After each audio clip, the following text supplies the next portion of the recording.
በስመ አብ ወወልድ ወመንፈስ ቅዱስ አሐዱ አምላክ። ሰኔ 6 በዚህች ዕለት ከእስክንድሪያ ከተማ የሆነ መነኮስ አባ ቴዎድሮስ በሰማዕትነት ሞተ።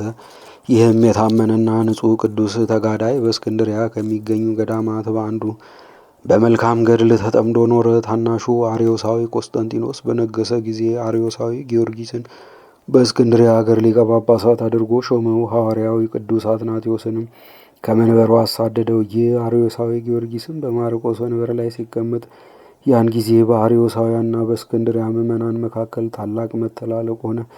ሃይማኖታቸው የቀና ብዙዎች ምዕመናን ክብር ይግባውና በጌታችን ኢየሱስ ክርስቶስ ስም ተገደሉ።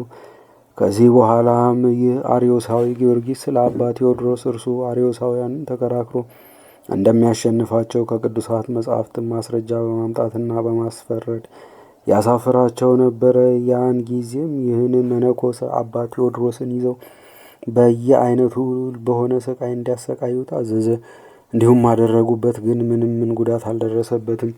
ከዚህ በኋላም ኃይለኞች ሯጮች በሆኑ ፈረሶች ላይ እግሮቹንና እጆቹን አስረው በሰፊ ሜዳ ውስጥ እንዲያስሮጧቸው አዘዘ። ይህንንም ባደረጉ ጊዜ ሕዋሳቱ ሁሉ ተበጣጠሱ፣ ራሱም ተቆረጠች። እንደዚህም ሆኖ ነፍሱን በእግዚአብሔር እጅ ሰጠ።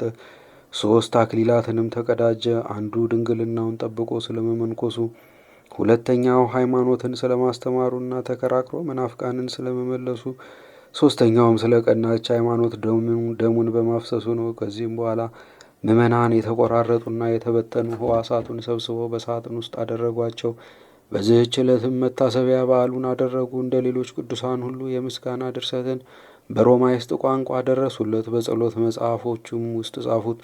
ለእግዚአብሔርም ምስጋና ይሁን፣ እኛንም በዚህ ሰማዕት ጸሎት ይማረን፣ በረከቱም ከእኛ ጋር ትኑር ለዘላለሙም አሜን። በዚችም ዕለት የሀገረ መሪውጥ 40 ሰማዕታትና የሌሎች 40 ሰማዕታት የመነኮስ ገብረ ክርስቶስን መታሰቢያቸው ነው።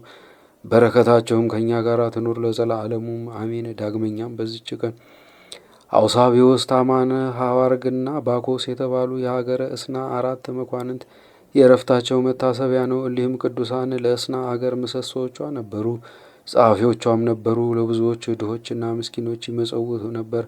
ወደዚያች አገርም መኮንኑ አርያኖስ ዳግመኛ በተመለሰ ጊዜ እኛ ክርስቲያን ነን፣ ክብር ይግባውና ሰማይና ምድር በጸኑበት በጌታችን በኢየሱስ ክርስቶስ እናምናለን በማለት በግልጥ በፊቱ እየጮኹ ተቀበሉት። አርያኖስም ሰምቶ በየራሱ በሆነ ስቃይ አሰቃያቸው።